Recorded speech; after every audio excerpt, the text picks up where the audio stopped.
سبحان ربك رب العزة عما يصفون وسلام على المرسلين والحمد لله رب العالمين. أعوذ بالله من الشيطان الرجيم. بسم الله الرحمن الرحيم. وإذا طلقتم النساء فبلغن أجلهن فأمسكوهن بمعروف أو سرحوهن بمعروف ولا تمسكوهن ضرارا لتعتدوا ومن يفعل ذلك فقد ظلم نفسه ولا تتخذوا آيات الله هزؤا واذكروا نعمة الله عليكم وما أنزل عليكم من الكتاب والحكمة يعظكم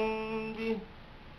واتقوا الله واعلموا أن الله بكل شيء عليم. وإذا طلقتم النساء فبلغن أجلهن فلا تعضلوهن أن ينكحن أزواجهن إذا تراضوا بينهم بالمعروف ذلك يوعظ به من كان منكم يؤمن بالله واليوم الآخر ذلكم أزكى لكم وأطهر والله يعلم وأنتم لا تعلمون. نعم. أعوذ بالله من الشيطان الرجيم. بسم الله الرحمن الرحيم. إن الحمد لله نحمده ونستعينه ونستغفره ونتوب إليه ونعوذ بالله من شرور أنفسنا ومن سيئات أعمالنا من يهده الله فهو المهتدي ومن يضلل فلا هادي له وأشهد أن لا إله إلا الله وحده لا شريك له وأشهد أن محمدا عبده ورسوله. يا أيها الذين آمنوا اتقوا الله حق تقاته ولا تموتن إلا وأنتم مسلمون. نعم. يا أيها الناس اتقوا ربكم الذي خلقكم من نفس واحدة وخلق منها زوجها وبث منهما رجالا كثيرا ونساء واتقوا الله الذي تساءلون به والأرحام إن الله كان عليكم رقيبا. نعم. يا أيها الذين آمنوا اتقوا الله وقولوا قولا سديدا يصلح لكم أعمالكم ويغفر لكم ذنوبكم ومن يطع الله ورسوله فقد فاز فوزا عظيما. أما بعد فإن أصدق الحديث كتاب الله وأحسن الهدي هدي محمد صلى الله عليه وسلم وشر الأمور محدثاتها فإن كل محدثة بدعة وكل بدعة ضلالة وكل ضلالة في النار. وبعد السلام عليكم ورحمة الله تعالى وبركاته. رب اشرح لي صدري ويسر لي أمري واحلل عقدة من لساني يفقه قولي. وإذا ألقتم النساء فبلغن أجلهن فأمسكوهن بمعروف أو سرحوهن بمعروف ولا تمسكوهن ضرارا لتعتدوا ومن يفعل ذلك فقد ظلم نفسه ولا تتخذوا آيات الله هزوا واذكروا نعمة الله عليكم وما أنزل عليكم من الكتاب والحكمة يعظكم به واتقوا الله واعلموا أن الله بكل شيء عليم.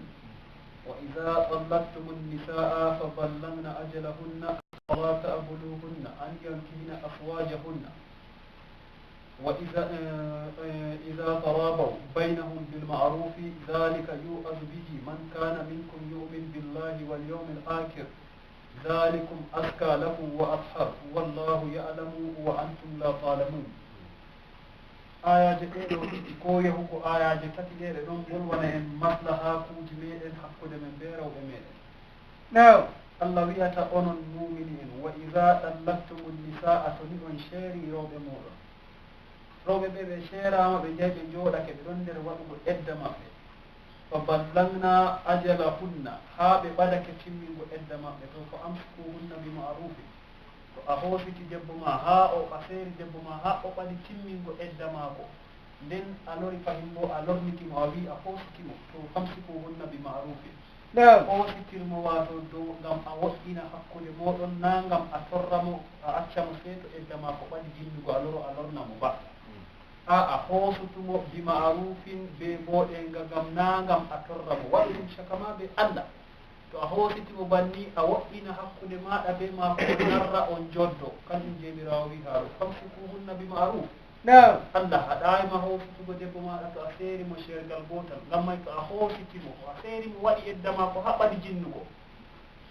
nden fayin bo a lori a wi a hoositimo to ta hoositimo jogamo caka ma be Allah woɗɗin hakkude moɗon ni Allah ummino ta to hoosutumo a accamo sey to eddama ko ɓadi jinnugo aloro a hoositamo fayin bo aloro a ñaama neɗɗako maako aloro fayin bo a seeramo o hoota o fuɗɗita edda kesa fil fayin bo a torramo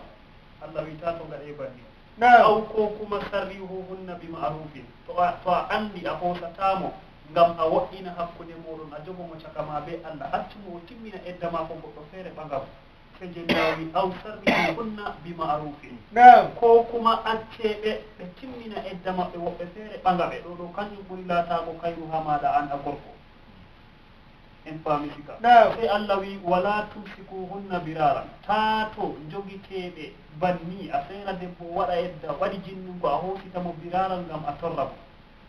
Allah haɗi en banni li ta'tadu ngam on ñaamamo neɗɗako a hoositamo go a illanamo a waɗa ka yarnugo mo bone banane fayin bo to o dimbake fayin bo a seeramo loro o hoota fuɗɗutugo edda maako nane bo a seerinomo ha o waɗi timmingo edda maako a hoositimo Allah wi wala tumsikuhunna birara ta to torre ɓeɗo rewɓe li ta'tadu ngam on ñaama ɓe neɗɗako on torra ɓe nda juttinango ɓe edda nda fayin bo loro feerɓe fuɗɗita edda fayin bo kesa fulɗoɗo ta to ngaɗe banni Allah wi wa man yaf'al zalika wallahi ko moye waɗi bol waawi mum faqad zalama nafsahu waɗiga o tooñi hoore maako ko moye seeri debbo accimo ha o ɓaɗi timmingo edda lori lornitimo loro fayin bo ɗon ñaamamo neɗɗako loro fayin bo seera mo ɗon gara ɗum banni seera debbo hoosita ngam a holla mo baawɗe feere ha dow man Allah wi haqiqa a tooñake hoore maɗa ngam ɗume toñange ko a waɗi ɗo Allah yangitite azaba nawka ngam a yeddi ayaji jomirawo Allah on wi ta to ngaɗe banni Allah hande Allah wi kadi no waɗi wala tattakizu ayati llahi huzwa ta to jogite ayaji Allah ɗe dow jance o gaɗa ka jantugo ayaji Allah Allah on wi ta to ngaɗe banni to ta to goɗɗo waɗa ta to jogite ayaji Allah ɗe oɗo yetta on no on jogortoroɓe moɗon ɗo on gaɗa ka jantugo jomirawo on yiya ba ɗum fewre kule Allah waskuru ni'matallahi aleykum nume wato nema ka jomirawo waɗi ha dow moɗon kañum woni diina islam Allah waɗima a julɗo o suɓima on o waɗima a julɗo nden o waɗanima shari'aji no a joɗorto be ha no a huwirta diina maɗa be maslaha ko hakkude maɗa be debbo maɗa hulu Allah gaɗuɗoma nder islam julɗo ta wa'a bana kefeero se jomirawo waskuru ni'matallahi aleykum getti e jomirawo be nema muɗum kaka o waɗi dow moɗon kanka woni islama o dannani on tegal o hokki on bawɗe dow rewɓe moɗon kule Allah dow maɗum wama anzala aleykum be ɗum ko jomirawo jippini minal kitabi ha alqur'ana ɗo kule Allah waɗi on ha nder islama noddini ɗowtani Allah nema ka Allah jippini ha nder alqur'ana ɗo yecca on no on joɗorto be rewɓe moɗon wal hikma be wato waaluji be kiitaji shari'aji no dokkata hakkude moɗon be rewɓe mum fakkule Allah be majum ya'izukum bihi Allah ɗon waadoro on be alqur'ana ngam on jettamo on kutinira be ko woni ha alqur'ana man kanjum waɗi ɓe waadute kanjum waɗi en jangata alqur'ana ɗo ngam en kutinira be maare se jomirawo wi ya'izukum bihi Allah ɗon waadoro on be alqur'ana ngam ɗume ngam on jetta Allah on kutinira be ko Allah umri on wattaqullaha onon worɓe Allah wi kule Allah wa alamu ande hanko jomirawo anna allaha kanko jomirawo ɗo alimun o anduɗo bi kulli shay'in kala hunde fuu Allah ɗo andi hakkude ma be debbo ma Allah ɗo andi to aɗon woɗɗini hakkude maɗa be mako ma Allah ɗo andi nonnoon to aɗon ñama mo neɗɗako ma Allah ɗo andi kule Allah hande en se o nasti aya ɗiɗaɓa o wi wa ida ɗallaktumu nisaa fa ballagna ajalahunna fala ta'buluhunna an yankihna aswajahunna ida tarabaw baynahum bilma'rufi dhalika yu'adhu bihi man kana minkum yu'minu billahi wal yawmil akhir dhalikum azka lakum wa athhar wallahu ya'lamu wa antum la ta'lamun nane ka Allah ɗo wolwana hakkunde gorko be debbo gorko hula Allah ta ñama debbo mum ɓiɗɗa ko jotta bo Allah ɗo wolwana goɗɗo wato walode debbo mo debbo woni ha jungo muɗum kanko Allah wolwanta haɗo ngam ko jippini aya man woodi gorko feere wiyete Maqal kanko Maqal wato woodi sahabojo annabijo sallllahu alayhi wa sallam te'i wato ɓiyi ko to wakkati wato te'i ɓiyi ko ɓe ɗon joddi jonde welde oɗo man sey seeri ɓingel man oɗo seeri ɓingel man warti waɗi edda ha edda mum jinni ɓingel jooɗi waɗi edda mum timmini sey gorko ngol lori warti narriti be debbo muɗum nden ɓe wiyatamo to fa oɗo wiyatamo fa to debbo am mi seeri ɗo edda ma ko lalle jinni amma mi lori mi wari min narri min gaɗi sulhu hakkude amin be maako ngam ma min yiɗi on kaɓɓitana amin tegal to kanko Maqal ma o sey o wayliti oɗo huɗa sahabojo annabijo sallllahu alayhi wa sallam o wimo ɓiira ɓi leesɗo merejo mi hokkima ɓingel ngel ngam mi teddine mi hokkima mo nden a yahi a ñaami mo neɗɗa ko a feeri mo ha jotta o wari o waɗi edda ma ko o timmini goɗɗo feere waran haɓɓana mo nden a wiya a wari a narriti ɓe ma ko wallahi mi ƴen mi hokkatama mo mi lornantama mo an kam a te'atamo se o haɗi wato woro man o te'ugo debbo mo edda ma ko arti jinni to edda ma ko jinnano ka to o wi o hoositi debbo ma ko ni haala may jinni oro wala ko waawi amma edda jinni jotta ka sey to baaba yerdi sey to yimɓe debbo gerdi se oro wiyatamo o hokkititamo ɓingel ɗo o te'amo ngam o hokkatamo debbo ma nde o wi banni Allah bo arti andi ɓe ɗo oɗo narri be debbo mum debbo narri be gorko mum ɓe giɗi ɓe te'ira sey jomirawo jippini aya ka ha annabijo sallllahu alayhi wa sallam ngam barro oɗo Maqal ta o waɗa banni be wato waɗoɓe ko nandi be mako pat se Allah jippini aya wi wa ida ɗallaktum nisaa fa ballagna ajalahunna fala ta'buluhunna an yankina aswajahunna toni wa ida ɗallaktum nisaa toni on sheeri rewɓe fa ballagna ajalahunna ɓe timmini edda maɓɓe nane kam oɗon no nder edda a wawan wigo a hoositi debbo maɗa wala mo nafata hakkude mon so a hoosa debbo ma tan ngam tegal ma ɗon dow maako noyi to o timmini edda bo fa ballagna ajalahunna ɓe timmini sarti jooɗaago edda maɓɓe ko ɓe ngaɗata ɗo timmi to tegal maɗa jotta ka jippi jotta ka mo muuyata mo pat an ma sey a nasta ɗeɓɓutugo ko a nasta takara sey mo debbo yerdi to kañƴum may sey Allah wi to onon walo en onon e ɓingel mari woni mo debbo woni ha les muɗum fala ta'buluhunna an yankina aswajahunna taato gorko ɗo ɓaawo edda debbo ma ko jinni o wara o muuyita debbo ma ko ɓe narri onon baaba en ɓikkon on mbiya aa on kadi on kokkata si Allah wi fala ta'buluhunna taato faddeɓe oɗo wolwango baaba en ɓikkon ko kuma walo en debbo fala ta'buluhunna taato faddeɓe kaɗeɓe an yankina no ɓe te'a aswajahunna worɓe maɓɓe seerɓe ɓe ɗo taato kaɗeɓe ɗo bo Allah haƴƴin waɗugo banni ida tarabaw toni ɓe narri toni ha ɓe narri ɓe lorto ɓe teera to fala ta'buluhunna an yankina aswajahunna taato kaɗeɓe on mbiya ɓe te'ata worɓe maɓɓe seeruɓe ɓe kañum o wi ida tarabaw baynahum bil ma'ruf ɓe arti ɓe gaɗi sulhu ɓe narri hakkude maɓɓe to onon walo en rew debbo taato mbiye on kaɗay ko ɗum ɓingel ma ko ɗum derɗa a wiya a hokkatamo a taato gaɗe banni ɗo bo Allah haɗi zalika bolwa ɗum ɗo faddago haɗa debbo te'ugo be gorko muɗum seerunoɗon on seeruɗum ɗo jemirawo yuqadu bihi Allah ɗon waadoro ɗum ɗon waaditoro be majum ɓe ɗon gaaditoro be majum man kana minkum yuminu billahi wal yawmil akhir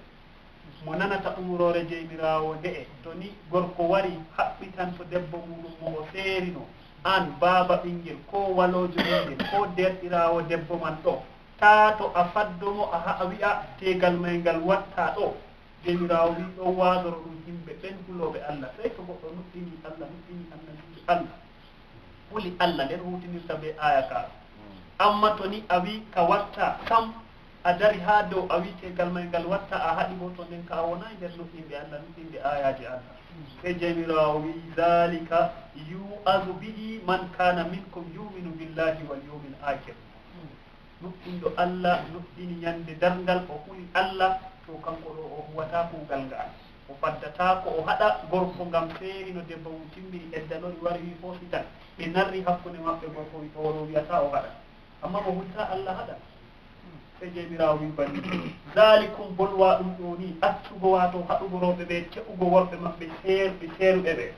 aska kanjum ɓuri senago lakum haro moɗon onon baba en ɓikkon atharu wa atharu kanjum wato kanjum ɓuri laatago kayru haro moɗon onon baba en ɓikkon ko walo en debbo wa antu onon non ba wa atharu kanjum ɓuri senago wallahu jemirawo ya'lamu ɗo andi on andi ma hunde nden fiiji maslahatun wato Allah ɗo andi kayru ko woni hakkude o seeruɗo debbo muɗum timmini edda nden wari wi haɓɓitanto mo ɗo Allah tan andi ko woni hakkude maɓɓe sulhu maɓɓe be narral maɓɓe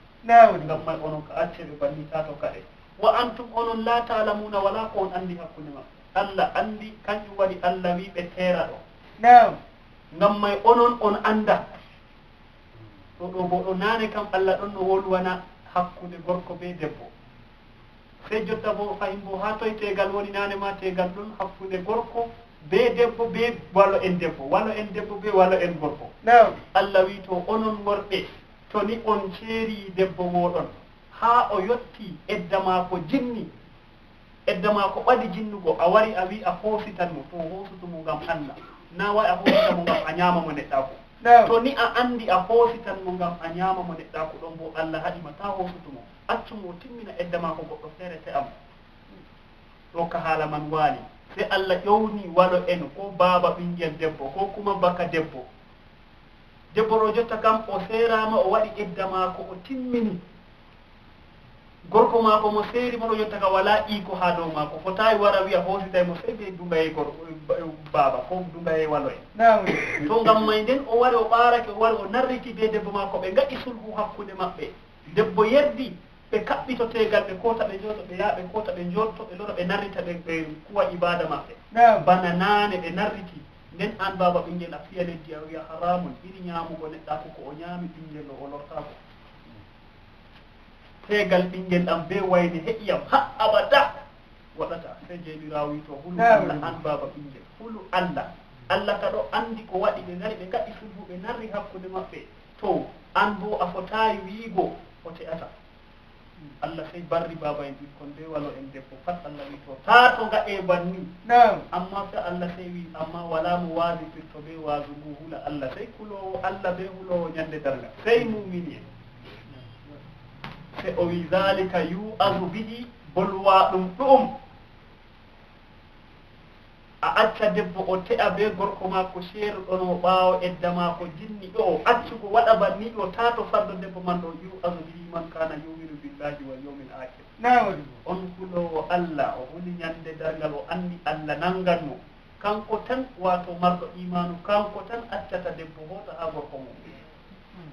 amma to ni goɗɗo hulayi Allah hulayi ñande dargal bo bisimilla o haɗamo hotugo suudu mako man Allah nangan mo ñandere dargal man ɗo sey Allah suttinimo ko a hula Allah hula ñande dargal a acca debbo ɗo hota suudu muɗum ko kuma a acca hulugo Allah a acca hulugo azaba ko jemirawo waɗete ñande dargal ngam a fuusina ɓerde ma a haɗamo tewgo en paami sika Allah hande kanyo wi an yankina aswajahunna fala ta'buluhunna an yankina aswajahunna idha taradaw bainahum bil ma'ruf dhalika yu'adhu bihi man kana minkum yu'minu billahi wal yawmil akhir dhalikum ka'aska lakum wa athhar wallahu ya'lamu wa antum la ta'lamun debbo hota gorko warate aɗum hokka sadaki ɓe kaɓɓito tegal hota suudu mum ɗo kanƴum ɓuri latanago on kayru onon baba en ɓikkon kanjum bo ɓuri senago ngam ittugo seko hakkude moɗon be maako banniɗo Allah tan andi wato kayru sulhu maɓɓe ko ɓe gaɗi hakkude maɓɓe ɓe gaɗi ngam Allah to ɓe lori ɓe teydi ɓe kooti ɓe jaa ɓe jooɗo ɓe narra Allah tan andi kayru ko waɗi caka maɓɓe Allah andi amma onon baba en ɓikkon be walo en debbo on anda Allah handu en amin aya ɗiɗaɓa se Allah nafti yeccugo en to goɗɗo seeri debbo nden debbo man ɗon musina ɓinguel to pat ɗum masalaji ko en gontiri ayaji man ɗon dogga dow men diga keña a seeri debbo nden bo oɗon musina ɓinguel se Allah yecci ɗawayniya ko woni dow ma an ceeruɗo debbo musinowo se Allah wiyata haaɗo والوالدات يربين أولادهن حولين كاملين لمن أراد أن يتم الرضاعة وعلى المولود له رزقهن وكسوتهن بالمعروف لا تكلف نفسا إلا وسعها لا تضار الوالدات بولدها ولا مولود بولده وعلى الوارث مثل ذلك فإن أرادا فصالا عن تراب منهما وتشاور فلا جناح عليهما وإن أردتم أن تسترضعوا أولادكم فلا جناح عليكم إذا سلمتم ما آتيتم بالمعروف واتقوا الله واعلموا أن الله بما تعملون بصير. نعم. jemirawi والوالدات daada ɓinngel wato daada en ɓikkon yurbina ɓe musina ɓikkon maɓɓe musina awladahunna yurbina awladahunna ɓe musina ɓikkon maɓɓe musina ɓe hawlayni duuɓi ɗiɗi kaamilayni timmuduɗi ɗiɗi to debbo dañi ɓinngel Allah dugani ɓinngel ngel musina daada maagel ha yawgo duuɓi ɗiɗi to duuɓi ɗiɗi ciki dole debbo man enta to ɗon on jemirawo waɗi keerol diga duuɓi ɗiɗi waɗugo less nde debbo mari haaji entugo ɓinngel mum fuu to waɗi shawara be baba ɓinngel dagi o entade ɓinngel man ammata to sala duuɓi ɗiɗi o wi walwalidatu daada en ɓikkon yurbina awladahunna ɓe musina ɓikkon maɓɓe hawlayni duuɓi ɗiɗi kaamilayni cikuduɗi ɗiɗi liman arada an yutimma radaa musingo ɓingi acca ɓinngel musina duuɓi ɗiɗi ɗo ngam Allah on wi on acca ɓikkon mon ko musina duuɓi ɗiɗi kañum o wi liman arada an yutimma rabaa accugo ɓinngel musina duuɓi ɗiɗi ɗo on debbo on marɗo haaje ɓinngel mum musina timmina musinirgal ɗum timmina Allah on wi on acca kon kon musina duuɓi ɗiɗi amma accuɗo ɓinngel mum musini duuɓi ɗiɗi man ɗo ngam o mari haaje o acca ɓinngel ma ko timmidina musinirgal muɗum en paami sika ngam ɗume ngam woodi woɓɓe feere Allah se hokki en wato daama a enta ɓinngel kongel ɗon mari nduuɓu ko lebbi tati ko nduuɓu be lebbi tati ɗo kano a mari haaje fuu amma qa'ida musinirgal ɓinngel taa to saala duuɓi ɗiɗi so o wi accuɗo ɓinngel mum musini duuɓi ɗiɗi ɗo ɗum woodani debbo on giɗɗo musinirgal ɓinngel muɗum timmida en paami sika Allah nafsi wolugo haala o wi an yutimma radaa o wi wa alal mawludi lahu risquhunna debbo a seerimo o ɗon musina ɓinngel wa alal mawludi ɗon dow maɗa an baaba ɓinngel ngeel risquhunna ñamnugo debbo ɗo kanko be ɓinngel maako fuu ɗon dow maɗa a ñamnamo to oɗon musina ɓinngel ngeel a seerimo oɗon musina ɓinngel sey jeymiraawo wi wa alal mawludi risquhunna kañum woni ɓe tafsiru mbi it'amul walidat ñamnugo daada ɓinngel ngeel musinoyel ngel ɓinngel mo ɓinngel maɗa musinta ɗum ɗo woni dow maɗa a ñamna mo wa kiswatuhunna Allah lori fahim bowi be holtingo ɓe se a holtinamo a ñamnamo a holtinamo ɗon dow maɗa an baaba ɓinngel bilmarufi bo mbeɗo nga fodde bawɗe maɗa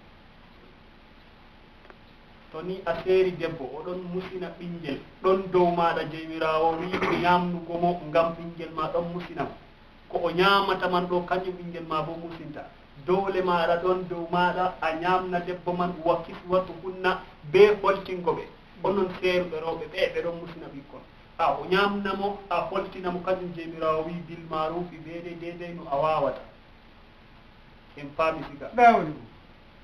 ngam la tukallafu nafsun illa wusaha wiigo maako woni dow maɗa ñamnugo mo be wato holtingo mo ɗo bil ma'rufi dedey fodde bawɗe ma ko a wawata Allah wi la tukallafu nafsun illa wusaha yonki ɓilantake dongal koki wawata rondago sey dedey koki wawata rondago so wi illa wusaha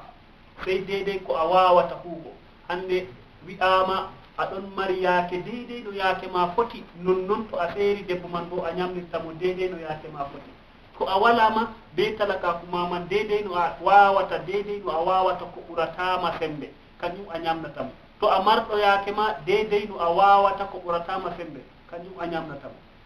to aɗon mari yaake wi'aka a ñamnamo ñamdu lesndu ko kuma a hokkamo ko kaasi wato hunde nde yottaki hunde ɗum si a waɗanamo deydey bawɗe maɗa a wannamo dottaku ha ñamnugol man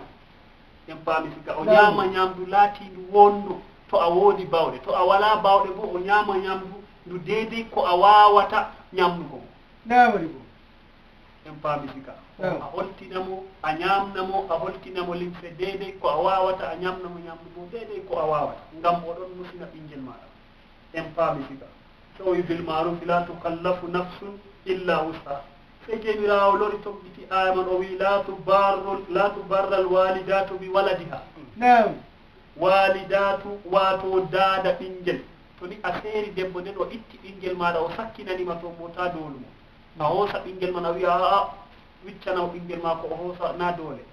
to a seerimo na doole o hoosa ɓinguel maɗa o musina se jamirawo wi tato ndol e daada ɓinguel on torramo on mbiya doole maako o musina ɓinguel moɗon ɓaawa on cendiri ɓe maako tato doole mo doole wala ha totton na doole o musina ɓinguel ma en paami siga so wi la tubarru lwalidatu bi waladiha bi sababihi bi an tukraha ala irbaihi ida aymtana'at kanjum woni bo tafsiru wi no o doolɗe kanko debbo o ɗum doolɗamo ɗum waɗamo doole ɓaawo o wi kanko o musinta ɓinguel ɗo o hokkitima ɓinguel ma a jaɓa ngel sey a tefa mo musinta ngel a wi'ata doole sey o musina ɓinguel ngel aa jomirawo wi la tubarri lwalidatu bi waladiha en paami sika non noon wala mawludun lahu bi waladihi non noon an baba ɓinguel bo debbo torrirtama be ɓinguel maɗa ngel a daydi be maako nonon bo wonirta debbo wi'e sey a hokkamo ñamdu ndu a wawata ñamnugo mo a holtinamo limse ɗe a wawata holtingo mo ko a yoɓa mo ngenari ndi a wawata an baba ɓinguel je torrete jomirawo wi aa ɗon bo kanko debbo bo o fotayi dolɗugoma dow hunde nde a wawata an gorko a dowlatamo a torramo be ɓinguel maako nonnoon kanko debbo bo o torratama dow ɓinguel maɗa o jaɓa ñamdu ndu a wawata ñamnugo mo ko a holtinamo limse ɗe a wawata holtingo mo se Allah wi la yukallifu nafsan illa wusaha yonki deftintake sey hunde koki wawata huugo se o lori o waɗjini haya man haɗo wi tato dada ɓinguel torrere ngam ɓinguel muɗum nonnoon baba maguel bo ta dada man torrira baba maguel bo be maguel on pat moɗon on daro ha shari'aji ɗiɗi Allah darnani on on gaɗa deydey ko on mbawata nonnoon jomirawo wi ñamnugo dada ɓinguel ngam ngel ɗon musina ɓinguel so o wi wa alal warisi mislu zalik ɗon ha dow donuɗo baba ɓinguel kanko woni moy goɗɗo maayi ɓaawa o sendiri be dada maguel nden o maayinama kanko bo ñamnayno ngel sey ɗum hoosa ha nder jawdi ɓinguel may ɗum ñamna dada maguel na kangel won dongel ngel roni baba maguel ngam mayde ngel roni baba maguel ɗum hoosa jawdi maguel man nder wali mo hettini jawdi maguel man ɗo hoosa nder jawdi maguel yoɓa ñamna dada maguel holtina dada maguel ngam ɗon musina ngel en paami haala man sika kaɗo yaha ko taw en paami kanƴum o wi fa in arada fisalan ɗo bo haala man feere amma nda ko woni ha yimɓe katoɓe ɗon dow gorko o ñamna debbo o holtinamo to o seerimo oɗon joganimo ɓinguel nonnoon hanko debbo man o wi'ata gorko man bo fayin bo dolatamo doole be doole o jaɓa ɓinguel mum ɗo o musina ngel to o wi o hokkiti ɗum ɓinguel mum sey jaɓa nonnoon kanko debbo o waɗata gorko ɗo doole ñamnamo ñamdu ndu wawata ñamnugo mo ngam o torrira ɗum be ɓinguel o kanko gorko o torrirtake be ɓinguel maako nonnoon kanko debbo bo o torrirtake be ɓinguel maako kala ko moye deydey ko wawata waɗugo kañum Allah dooli ɗum se Allah wi ɗon ha dow ɓinguel may magel yoɓa dada magel to ngel roni bawa magel jawdi ɗum hoosa nder jawdi magel ɗum ñamna dada magel ngam ngel ɗon musina dada magel bana ko woni ha dow baba magel hangel ma to baba may maayi wonay dow magel ngam ngel roni jawdi sey dottul debbo man ñama nder jawdi magel ngam ɗon musina ngel hoosa nder jawdi may holtina ɗo ko haala may waali masala won to a seeri debbo be ɓinguel ɗo ɗo ni ɗum ɗo man tiitaji man woni e Allah nasti wolugo jotta kam ɓinguel ko ngel mawni on giɗi on enta ngel Allah artino yecci en bo ɓinguel to ngel waɗi duuɓi ngel waɗa diga duuɓi ɗiɗi waɗugo less kam pat on mbawa entugo ɓinguel mum to on giɗi ngel timmidina musingo ma to ngel waɗa duuɓi ɗiɗi to ngel waɗi duuɓi ɗiɗi ni to se on enta ngel ɗo kam musingal kam dari ha duuɓi ɗiɗi o to on giɗa yottago duuɓi ɗiɗi may ɗon bo fa ni'ima nde on enti ngel fof ɗum ka lutti ha moɗon onon baba en ɓikkon be baba be dada نعم e Allah wi an ceeruɗo debbo o aɗon jogimo aɗon ñamnamo aɗon holkinamo oɗon musinane ɓinguel sey wakkati waɗi jeyi entugo ɓinguel man so o wi fa in arada fisalan an tarabin minhuma wa tashawurin fala junaha alayhima to ni on muuyi entugo ɓinguel moɗon debbo wi entan ɓinguel man to sey ɗum laato dow shawara kañum wi antarabin dow yerda baba yerdi ami entan ɓinguel ɗo to entu e paɓɓe gerdotiri ɓe nardi kañum wi antarabin min huma ha dow yerdotirgo yerduyenga iggo e maɓɓe hanko ɓe debbo be gorko fuu ɓe gerdi dow ɓe enta ɓinguel maɓɓe wata shawurin be wato waɗugo shawara ɓe darwi lallay ɓinguel ɗo to en entigel wakkatire jotta ngel torrotona ko ngel torratako en paami sika aa entugo mo ɗo torran mo jotta ngam o famɗi o salayi leddi kaza ko o salayi nduɓu ko o sala e nden kay accumo o yetto leddi kaza aa waɗi torratamo ngam o yaran kaza o naftiran be kaza o gaɗi shawara mon on pottini nde on entata ɓinguel mon jomirawo wi fala junaha alayhima goɗɗum feere wala dow maɓɓe sey ɓe enta ɓinguel ma en paami sika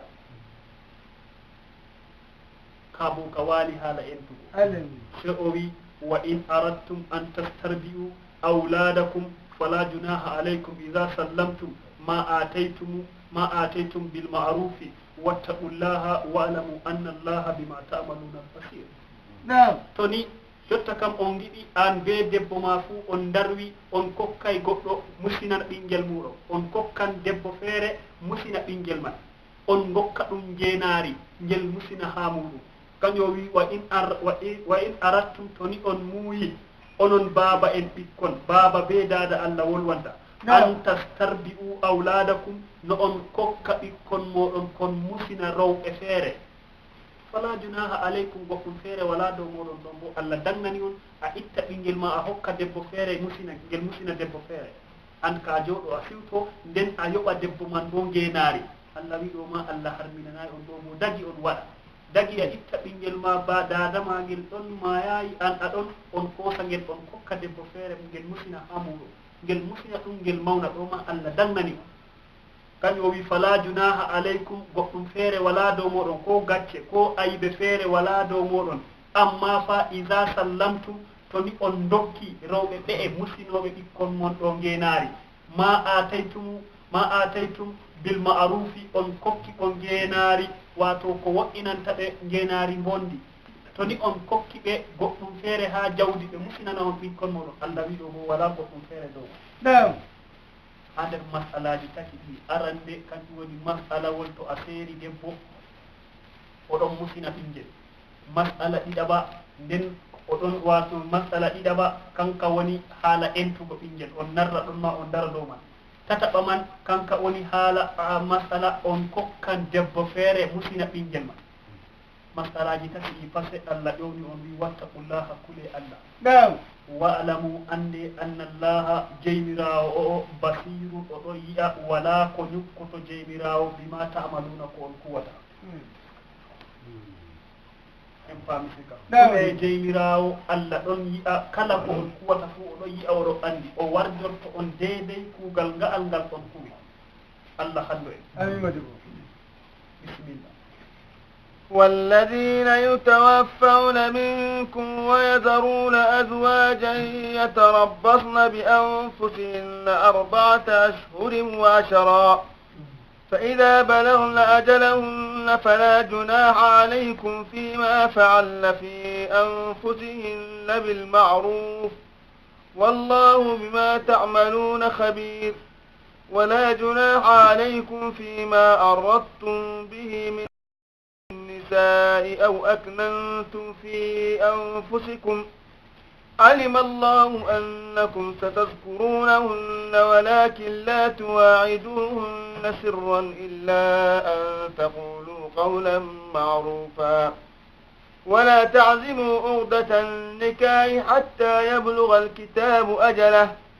واعلموا أن الله يعلم ما في أنفسكم فاحذروا واعلموا أن الله غفور حليم إن فامسك إن نفسي مسألة والذين يتوفون منكم ويذرون أزواجا يتربصن بأنفسهن 4 أشهر وأشهر فإذا بلغن أجلهن فلا جناح عليكم فيما فعلن في أنفسهن بالمعروف والله بما تعملون خبير. نعم. ولا جناح عليكم فيما عرفتم به من كتبة النساء أو أكننتم في أنفسكم علم الله أنكم ستذكرونهن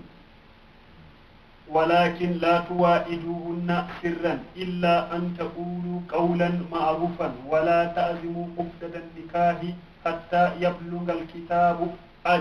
أجله واعلموا أن الله يعلم ما في أنفسكم فاحذروه واعلموا أن الله غفور حليم. نعم. wallini haala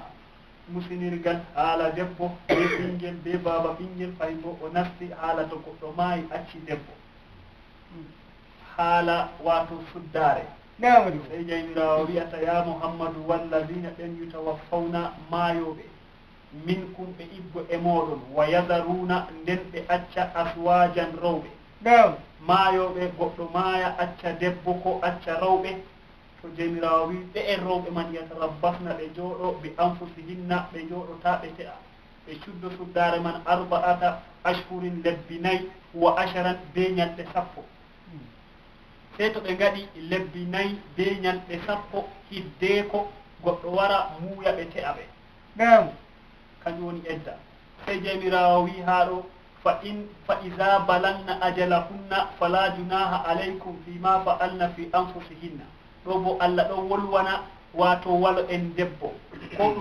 ɗum ɓiya debbo gorko mo maayi o suddi lebbi 4 be ñalɗe 10 ko ɗum derɗa debbo suddare mum jinni sey jomirawo ƴownima an mo debbo o cuddiɗo suddare mum timmi ɗon ha less maɗa sey Allah wima fa iza balagna ajalahunna to ni ɓe timmini edda maɓɓe suddare maɓɓe nde timmi fala junaha alaykum ayyuhal awliya'u onon wato ɓe debbo ɓe rewɓe ɓe goni ha less muɗum ko baba mako ko dada mako baba mako ko derɗi ko ɗum feere wala dow moɗon on acca ɓe fima fa'alna fi anfusihinna ɗum ko ɓe kuwani ko'e maɓɓe hamɓe rewɓe. to ni edda mako timmi oɗon ha saare maɗa an a dottijo ko a derɗiko ko a baba mako to edda mako timmi ta to wi a haɗanmo fawnago wurto ko faw ko ɓe ngara muygo mo a wiya a haɗa. نعم. sey jomirawo wi fala junaha alaykum fima fa'alna fi anfusihinna goɗɗum feere wala dow moɗon on acca ɓe ɓe pawno ɓe mbooɗa ngam worɓe feere gi'a ɓe nden ngara te'a ɓe. o fawno o wooɗa o wurto o yaha fattude ɗo pat accumo tawi a faddotomo o wurtata ko sam a damba mo ha saare ɗon bo ta to waɗu banni accumo o fawno o wooɗa o wurto ngam woɓɓe feere gi'a to gi'a ɗo wayni no edda ma ko timmi to edda timmi to o heɓan muyoɓe non to muyoɓe go bo ngari ɗon muuya mo ha saare an dottijo ta a hoola ko a wiya a meeda yimɓe ha maako sey jomirawo wi fala junaha alaykum goɗɗum feere wala dow moɗon fima fa'alna fi anfusihinna goɗɗum feere wala ha dow moɗon dow ɗuude nden nde ɓe ngaɗi ha fawnago maɓɓe be wato wurtago yimɓe gi'a ɓe nden be wato muuyoɓe bo ngara ha maɓɓe ɗon kiira be maɓɓe ɗon muuya ɓe amma bil ma'rufi ta to wurto sharia. نعم. en paami siga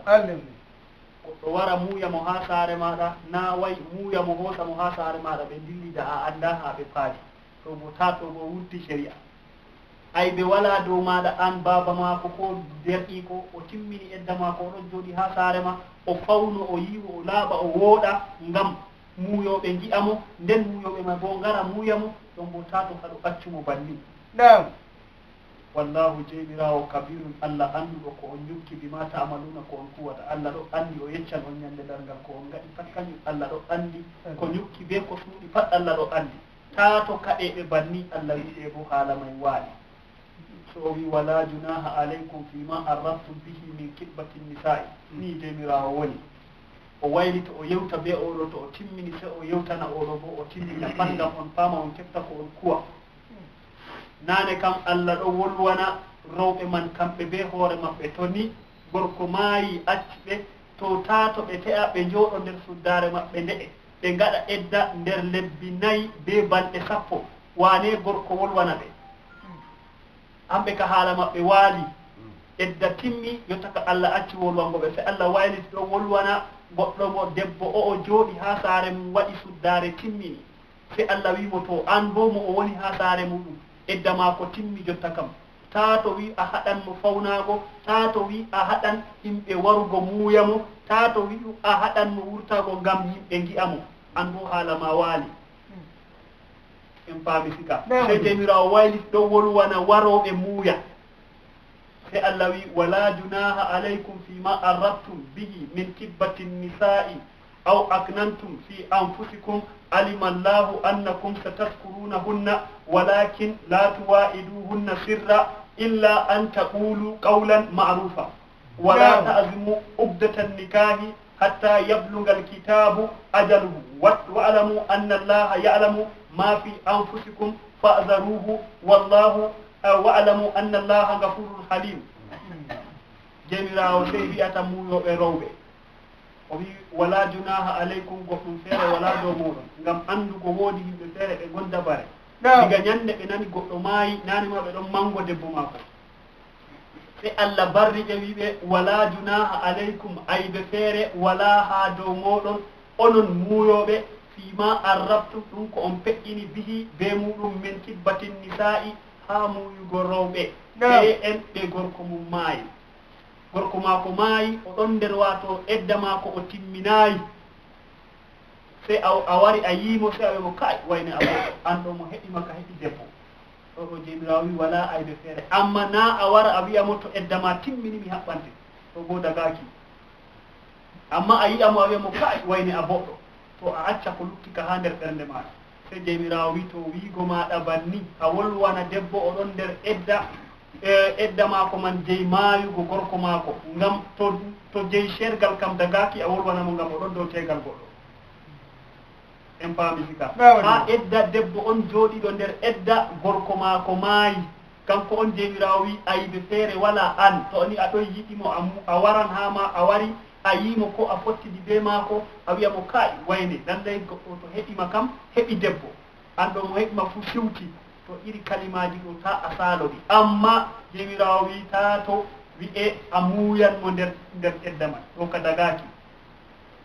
en paami sika kañum o wi goɗɗum feere wala dow maɗa an mbiɗo iri kalimawol ngo'ol ko a wiyamo amma an ɗo a boɗɗo amma no a woɗirni ko nandi iri kalimaji ɗo aw ko kuma agnantum hunde nde a ñukki ha nder ɓernde maɗa aɗon mari anniya nde edda ma ko timmi pat